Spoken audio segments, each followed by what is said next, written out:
Welcome everyone to the fifth session. My name's Greg Lavery and I'm going to talk today about, this is the fifth in the low carbon interiors webinar series, and we're going to be talking today about metrics, a fairly dry old topic. However, I think it's a really important one that we all discuss. And allow me to bring my presentation up and show and crack on with how we're going to be explaining that. So the starting place for the discussion is that there is a lot of options right now around metrics, and here we go. And some of those are quantitative in terms of, for example, lifetime carbon footprint or energy efficiency or staff productivity. There's a whole lot of rating systems. We all know about BREEAM, LEED, NABERS, SCAR, WELL, etc. And there's a whole lot of qualitative metrics as well that people use to talk about the sustainability of fit out. So examples of qualitative are, hey, and we all see this, there's a pretty interesting email that comes out once a week on a Tuesday called Green Bricks, which showcases the most sustainable buildings around the world with a focus on the UK. And what it does is it talks in very qualitative terms about the spaces. Oh, this is close to public transport, it's got bike facilities, it's got lots of plants, or it's got lots of open spaces, or it's got beehives on the roofs, all of which is very good. However, it doesn't really enable comparison, and some of those features that it talks about may be just coincidental, right? I mean, if you happen to build a building or do a fit out right next to King's Cross Station, of course your public transport links are going to be great, and sometimes that can be controlled and sometimes it can't be. Compared with those disbenefits of qualitative, rating systems, as we know, are expensive. You need expert consultants, and many of the quantitative measures are very difficult to source data for with very limited methodologies around those. So what we have to think about is, well, what can we do to deal with the very many factors around sustainability of a space? And those include environmental sustainability, social sustainability, and economic sustainability. How to incorporate all of those many different factors. And we've captured a few here on this slide. I'm sure this isn't all of them. Many of them cover more than one of those topics, but the issue is how does one get to grapple with all of these many factors in a simple set of 5 metrics, which is we think a sort of optimum number of enough coverage versus having enough complexity in those to cover off, whilst remaining a fairly simple set of metrics. And so what we did is we came up with 5, and let me introduce the 5 to you, and then we'll talk about how they compare and contrast and cover that different the different areas of that Venn diagram.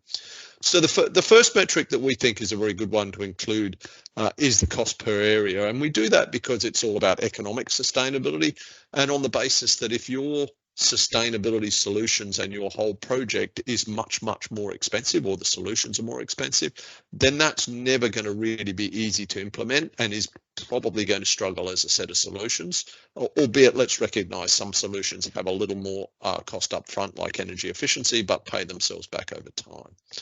A pretty simple metric, we suggest pounds per square foot, which is everyone has a methodology for calculating the budget, and as well the square footage. That's very well established in the Chartered Institute of Building Surveyors. Therefore, you divide the fit out cost by the square footage to get a very comparable figure on cost. It addresses 2 sustainable development goals. One is industry, innovation and infrastructure, and the other is sustainable and communities, on the basis that this is economic sustainability as one of a number of different metrics. So cost per square area, let's get that covered as an economic sustainability. The second metric that we recommend including is construction greenhouse gas emissions per area, so kilogram CO2 equivalent per square foot. This is strongly in the environmental sustainability, and what it recognises that climate change has a knock-on effect with a whole bunch of other aspects, human health, for instance, as well as other biodiversity loss and other issues there. So because this is a major issue this decade, therefore, we believe it deserves its own standalone metric. The data, not super simple, however, is something that you should be thinking about working with your suppliers, and I know many of you already are doing that. The environmental product disclosures include environmental footprint, and they're available for most products. And Databases are also available, such as One-Click LCA, to fill the gaps around that. The calculation can be a little difficult at times, and so therefore working with suppliers is really important. Some products very easy, EPDs, all of the steps through the entire lifetime.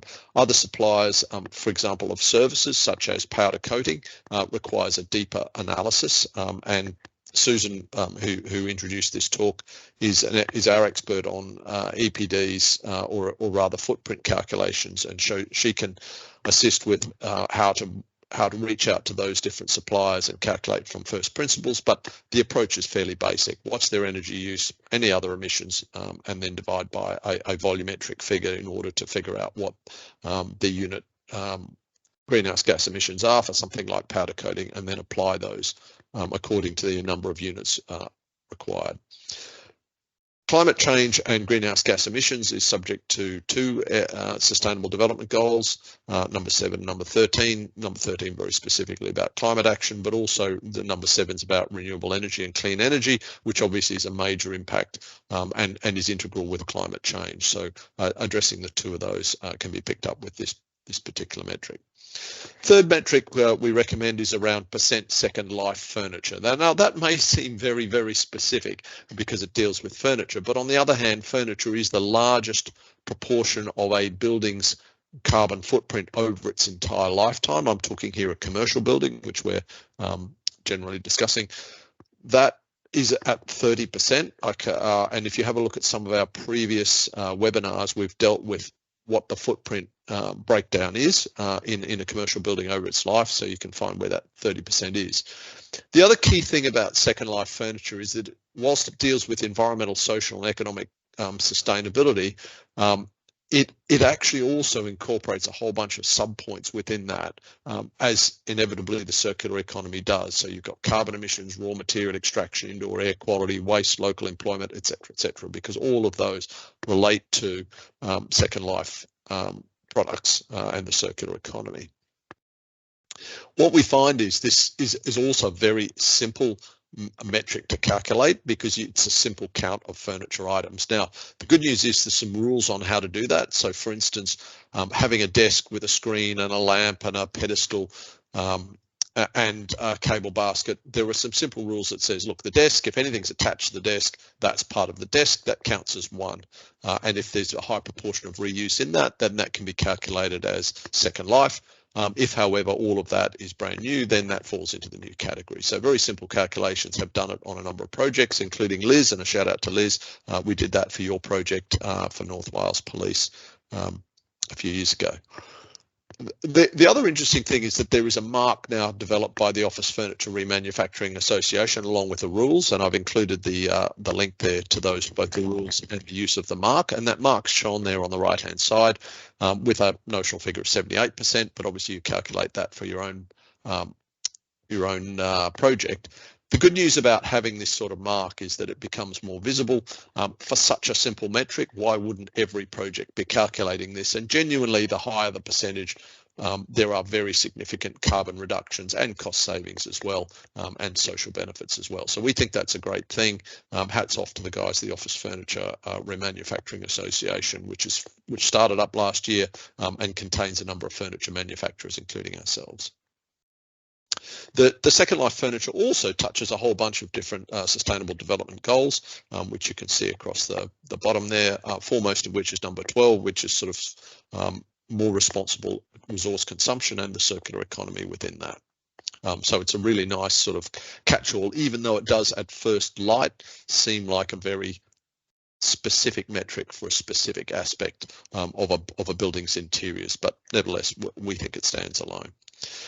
In terms of a fourth metric, we like percent locally made or remade. So if you've got local content in your interior or your building, calculating the percentage, that really simple. So what are the products that you have in your space, and then what percentage of those have come from a second life, local source, really important.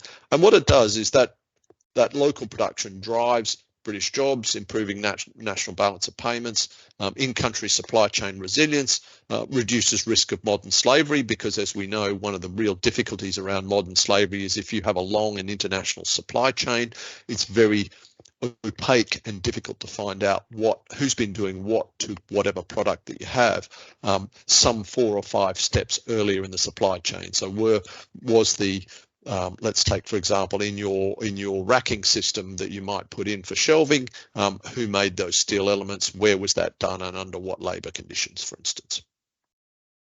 In terms of how to use, we suggest reporting local production figures per purchasing category. So it's not just one big figure, because that's very amorphous and very difficult to compare.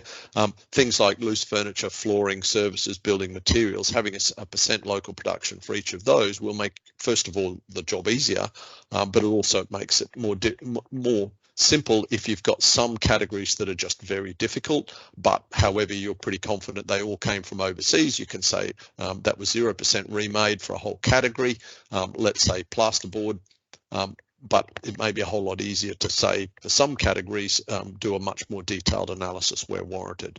The Sustainable Development Goals are around poverty and economic growth, because both of those are impacted locally. We know there is local poverty and joblessness in the UK that needs to be addressed, and working on building materials is a fairly decent, falls in the category of decent work, and it also creates economic growth within our country. Fifth and final end metric is employment from those furthest from the workforce. So this is a very strong social sustainability metric. We would suggest that you include in the definition of that people who are long-term unemployed, disabled, and or at risk of homelessness, sometimes formerly homeless people who probably fall into the category of long-term unemployed. We really like this category because the data is fairly simple to gather.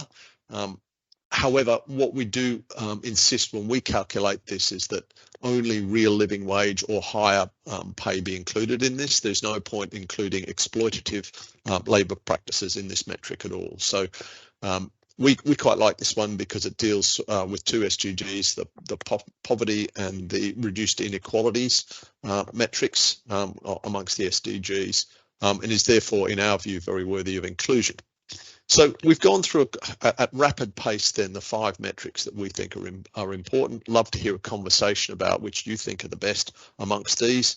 And if you put it all together, here's how it fits together into the Venn diagram. We think this is a really nice, comfortable fit, good coverage there, and including some of the crossover points, Second Life Furniture and percent locally made, crossover on 2 different metrics, and in the case of Second Life Furniture, all 3. So you've got a sort of forgiveness factor and a good coverage on the Venn diagram. Also, we've covered 8 different SDGs through those. So 10, 2, 4, 6, 8, 10 different SDGs out of the 17, which we think is pretty good. And on top of that, the SDGs not covered, so the remaining 7, are actually dealt with by other agencies and not really easily addressed by the construction or the interior sector, such as zero hunger. That is a social issue, very difficult for the construction or interiors industry to address. Similarly, education, gender equality, which we hope is happening in our industry anyway. You'd hope that we've got plenty of clean water. Life under the ocean is very difficult to reach, and justice and partnerships also a different sort of scale of solution related to the SDGs. In conclusion then, these 5 simple metrics can help us to firstly address a broad range of sustainability issues, so they're not just focused on one issue, which is a risk. Secondly, understand what good practice looks like. So if someone has, for instance, that mark for Second Life Furniture and it says 78, and that's been applied using the rules of the Office Furniture Remanufacturing Association, that's actually comparable. And instead of saying, hey, our new office is next to transport, actually this says, hey, we're at X%, which can be compared and compared with good practice. And we've done projects at 100%, we've done projects at 90%. Conversely, we've done projects around 70%. And what we like to do is remind our clients what good practice looks like within that.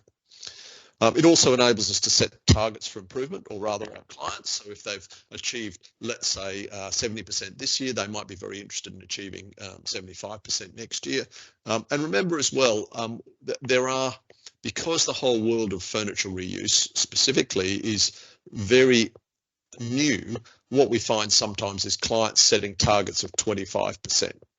Now, how do we address that? We say, well, look, here's some case studies using this metric and this mark that show you that much, much higher is possible than that, which then sets their intentions a lot higher as well.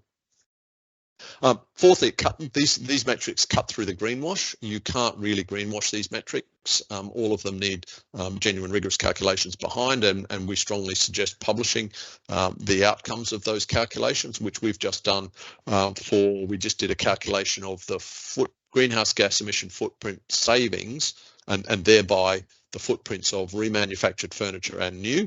We've put those into a spreadsheet, put those onto a website, and I think we've done a blog around those as well in order to publish those numbers and how we calculated them, because as we all know, the sustainability world is forgiving of mistakes as long as you're sharing those, and also the industry is very interested in improving, as we are. So we'd love people to comment, and if we've made any errors or there are better ways to do things, we really want to learn about those and then update our figures based on those. And then finally, those metrics are very inclusive. What they mean is that anyone can do the calculations, and so it doesn't mean that only very ambitious projects with very big budgets for assessments and rating schemes can afford to participate in having a BREEAM outstanding or whatever that is. Look, here's 5 simple metrics that anyone can use that we think are directly comparable, and then enable everyone to be included in this world of more sustainable outcomes. So that's it for the first introduction for what we're doing. We've still got 10 minutes left for questions. Just a reminder that the next session is going to be on the 6th of March, which will be dealing with how to calculate the carbon emissions of an office fit out. So this is for metric around the greenhouse gas emissions per square foot. We'll be going through how to do that in a bit more detail, to set up a framework and methodology for that. And of course, you can register for that and see the videos, catch up, as they say, with all the previous videos, the other 4 that we've done at ripeoffice.com/academy.